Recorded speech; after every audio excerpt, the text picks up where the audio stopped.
Formula ఈ car race కేసులో విచారణకి వచ్చిన BRS working president KTR ACB ఆఫీస్లోనికి వెళ్లకుండానే వెనుతిరిగారు. ఏసీబీ విచారణకి వెళ్లే ముందు న్యాయ నిపుణులతో కేటీఆర్ చర్చించారు.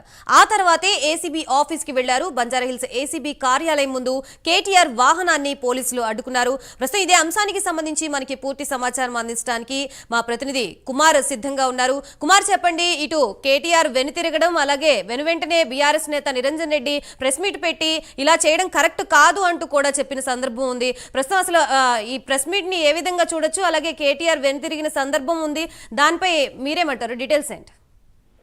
Thank you Gayatri. ఏదైతే ఫార్ములా ఈ కార్ రేస్ కి సంబంధించి ఇప్పటికే ఏసీబీ అధికారులు కేటీఆర్ కి నోటీసులు ఇచ్చిన నేపథ్యంలోని ఈ రోజు జనవరి 6 అంటే ఈ రోజు విచారణకు హాజరు కావాలంటూ కూడా నోటీసులో పేర్కొన్నారు. ఈ నేపథ్యంలోనే కొద్దిసేపటి క్రితం బంజారాహిల్స్ రోడ్ నెంబర్ 12 లో ఏసీబీ హెడ్ క్వార్టర్స్ దగ్గరికి అయితే కేటీఆర్ అయితే చేరుకోవడం జరిగింది. కేటీఆర్ తో పాటు తన న్యాయవాదులను కూడా కేటీఆర్ అయితే తనతో పాటు తీసుకురావడం, అక్కడ పోలీసులు కొద్దిగా అభ్యంతరం వ్యక్తం చేశారు. ఈ నేపథ్యంలోనే ఏసీబీ కార్యాలయం ముందు ఒక హైడ్రామానే జరిగిందని చెప్పదు. సుమారు 45 నిమిషాల పాటు ఇటు పోలీసులకి కేటీఆర్ కి అయితే వాగ్వాదం చోటు చేసుకుంది. ముఖ్యంగా ఇటు కేటీఆర్ ని పోలీసులు లోపలికి అయితే అనుమతించలేదు. కేవలం కేటీఆర్ మాత్రమే విచారణకు హాజరు కావాలి, తన న్యాయవాదులు లోపలికి వెళ్ళకూడదంటూ కూడా పోలీసులు కండిషన్ పెట్టిన నేపథ్యంలోనే కేటీఆర్ 45 నిమిషాల పాటు ఆ గేట్ బయటే ఉండిపోవాల్సి వచ్చింది. ఈ నేపథ్యంలోనే కేటీఆర్ కొన్ని కీలకమైన వ్యాఖ్యలు చేశారు. ముఖ్యంగా చట్టాన్ని గౌరవించి సాధారణ పౌరుడిగా ఏసీబీ కార్యాలయానికైతే తను వచ్చానంటూ కూడా కేటీఆర్ చెప్పడం చెప్పింది.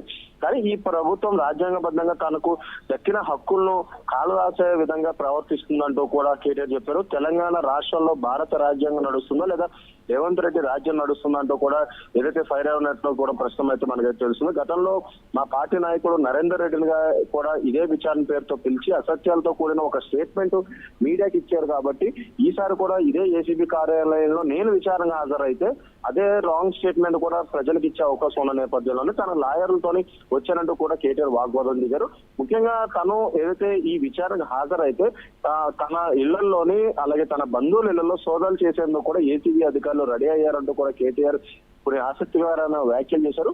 ముఖ్యంగా తను విచారణకు హాజరైతే ఏసీబీ అధికారులు తన నివాసాలతో పాటు తన బంధువుల నివాసాల్లో సోదాలు చేసి అక్కడ ఏమీ లేకపోయినప్పటికీ కూడా కొన్ని ఏదైతే చట్ట వ్యతిరేకమైన కొన్ని ఏదైతే వస్తువులను అక్కడ పెట్టి తనను కేసుల్లో ఇరికించేందుకు ప్రయత్నిస్తారు అంటూ కూడా కేటీఆర్ కొన్ని కీలకమైన వ్యాఖ్యలు చేశారు. ఈ నేపథ్యంలోనే కేవలం లాయర్లు ఉంటేనే తన లోపలికి వెళ్తానంటూ కూడా కేటీఆర్ స్పష్టంగా చెప్పడం జరిగింది. ఈ నేపథ్యంలో పోలీసులు కూడా తన లాయర్లు మాత్రం లోపలికి అనుమతించేదే లేదంటూ కూడా ఇటు పోలీసులు కూడా కేటీఆర్ చెప్పడంతో కూడా కేటీఆర్ అక్కడి నుంచి వెనుదిరిగారు. ఏసీబీ కార్యాలయం నుంచి నేరుగా ఏదైతే తెలంగాణ భవన్కి అయితే కేటీఆర్ అయితే వెళ్ళిపోవడం జరిగింది. ఈ నేపథ్యంలోనే నిరంజన్ రెడ్డి కూడా ఒక ప్రెస్ మీట్ పెట్టి కొన్ని కీలకమైన వ్యాఖ్యలు చేశారు. ముఖ్యంగా రేవంత్ రెడ్డి ప్రభుత్వం కక్ష సాధింపు చర్యలు పాల్పడుతుందంటూ కూడా ఆయన అయితే వ్యాఖ్యానించారు. ఫార్ములా ఈ రేస్ లో విషయాల్లో కేటీఆర్ చాలా స్పష్టంగా ప్రజలకు చాలా క్లారిటీగా వివరణ అయితే ఇవ్వడం జరిగింది. ముఖ్యంగా 45.71 కోట్ల నిధుల మళ్లింపులకు సంబంధించి ఏదైతే బహిరంగంగానే అమౌంట్ పంపించాం, దాంట్లో ఎటువంటి అవినీతి లేదంటూ ప్రజలకు స్పష్టంగా చెప్పారన్నాడు. చెప్పడం కూడా నిరంజన్ రెడ్డి చెప్పడం జరిగింది. తప్పుడు ఆరోపణలు బేస్లెస్ ఎఫ్ఐఆర్లు అయితే నమోదు చేశారంటూ కూడా ఆయన అయితే గట్టిగానే వ్యాఖ్యానించారు. రిజర్వ్ తీర్పు వచ్చే లోపే ఏసీబీ అత్యుత్సాహం ప్రదర్శించిందంటూ కూడా కొన్ని ఘాటు వ్యాఖ్యలు అయితే చేశారు. ఎందుకంటే ఏసీబీ అధికారులు ఎప్పుడైతే ఎఫ్ఐఆర్ నమోదు చేశారో ఇమీడియట్ గా హైకోర్టును అయితే కేటీఆర్ అయితే ఆశ్రయించారు. ఈ నేపథ్యంలోనే హైకోర్టులో కేసు విచారణ జరిగింది. దానిపై ఇప్పటికే తీర్పు కూడా రిజర్వ్ జరిగింది. తీర్పు రిజర్వ్ జరిగిన తర్వాత కూడా ఇంకా తీర్పు వెలువడించకుండానే ఏసీబీ అధికారులు నోటీసులు ఇచ్చి అసలు కేవలం తనను ఇరికించేందుకే ఏదైతే ఏసీబీ కార్యాలయానికి పిలిపించారంటూ కూడా ఏదైతే ఇటు నిరంజన్ రెడ్డి కూడా చెప్పడం జరుగుతుంది. ఏసీబీ కార్యాలయానికి కేటీఆర్ తో పాటు న్యాయవాదులు వెళ్తే తప్పేంటని కూడా ఆయన అయితే ప్రశ్నించారు. ముఖ్యమంత్రి రేవంత్ రెడ్డి దగ్గర ఆధారాలు ఉంటే బయట పెట్టనంటూ కూడా ఆయన బహిరంగంగానే చెప్తున్నారు. ఏ దురుద్దేశం లేకుంటే మా లాయర్లు ఎందుకు అనుమతించట్లేదంటూ కూడా ఆయన ఘాటుగానే వ్యాఖ్యానించారు. కేటీఆర్ ను తప్పుడు కేసుల్లో ఇరికించేందుకే ఏదైతే అడ్డుకున్నారని కూడా ఏదైతే బీఆర్ఎస్ శ్రేణులు కూడా భావిస్తున్నామంటూ కూడా ఆయన అయితే చెప్పారు. ముఖ్యమంత్రి చట్టబద్ధంగా వ్యవహరించాలంటూ కూడా ఆయన అయితే ఘాటుగానే స్పందించారు. పోలీసులు రాజ్యాంగం పరిధిలో పనిచేయాలి, లేకుంటే తగిన మూల్యం చెల్లించాల్సి వస్తుందంటూ కూడా ఏదైతే ఇప్పటికే నిరంజన్ రెడ్డి కూడా చెప్పడం జరిగింది. అలాగే ముఖ్యంగా ఈ విచారణకు తాము సహకరిస్తామంటూ కూడా ఇప్పటికే నిరంజన్ రెడ్డి కూడా చెప్పడం జరిగింది. ముఖ్యంగా ఈ రోజు ఏదైతే ఒక హైడ్రామా జరిగిందనే చెప్పొచ్చు. ఎందుకంటే ఈ కేటీఆర్ విచారణ అనేది ఈ రోజు చాలా కీలకమైన విచారణ. ఎందుకంటే ఇప్పటికే ఈడీ అధికారులు కూడా నోటీసులు జారీ చేశారు. ఇటు బిఎల్ఎన్ రెడ్డి, అరవింద్ కుమార్ కూడా దానికి గైర్హాజరయ్యారు. మరి మరొకసారి అంటే 8-9 తారీఖుల్లో కూడా వీళ్ళిద్దరు హాజరు కావాల్సి, ఈ రోజు కేటీఆర్ ఏసీబీ విచారణకు హాజరు కావాలి, రేపు ఈడీ విచారణ కూడా హాజరు కావాలి.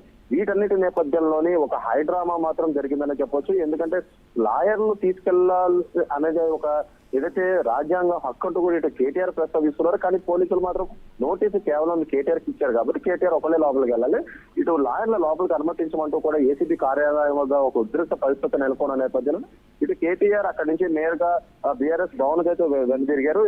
ముఖ్యంగా ఇప్పుడు బీఆర్ఎస్ భవన్ లో కూడా ఇటు నిరంజన్ రెడ్డి కూడా ప్రెస్ మీట్ పెట్టి కొన్ని కీలకమైన వ్యాఖ్యలు చేయడం, అసలు రేవంత్ రెడ్డి ప్రభుత్వాన్ని తప్పుదారి పట్టిస్తుందంటూ, రేవంత్ రెడ్డి ప్రభుత్వం ప్రజలను తప్పుదారి పట్టిస్తుందంటూ కూడా ఇటు నిరంజన్ రెడ్డి కూడా గట్టిగానే, ముఖ్యంగా ఈ రోజు విచారణ ఇటు సాగలేదనే చెప్పాలి. కానీ కేటీఆర్ మాత్రం లిఖిత పూర్వకంగా ఏసీబీ ఇచ్చే నోటీస్ అయితే ఒక లిఖిత పూర్వకంగా తన సమాధానాన్ని మాత్రం ఇటు పోలీసులకు అయితే అందజేశారు. అది నేరుగా ఏసీబీ అధికారులు కూడా అందజేయడం జరిగింది. ఇప్పుడు నెక్స్ట్ స్టెప్ ఏసీబీ అధికారులు ఏ రకంగా నెక్స్ట్ స్టెప్ తీసుకుంటారనేది అయితే మనం వేచి చూడాలి. ఎందుకంటే ఇప్పుడు కేటీఆర్ విచారణకు హాజరయ్యేందుకు ఏసీబీ కార్యాలయానికి అయితే రావడం జరిగింది. కానీ లాయర్ని లోపలికి అనుమతించకపోవడంతో తను వెనదిరిగారు.